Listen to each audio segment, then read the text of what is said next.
Үйге сол аяқпен кірме. Әбілет пен Тәбілеттің оң аяғында құт, сол аяғында жұт болады екен. Олар үйге кіргенде үнемі сол аяқпен, сыртқа шыққанда оң аяқпен қадам басады екен.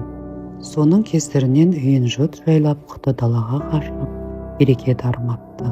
Ұлық Алла адам атаны жаратқанда, сенің оң қолыңа береке дарыттым. Оң аяғыңа құтты, сол аяғыңа жұтты жасырдым. Басқан қадамың оң болса, құтың да қасыңда болады депті.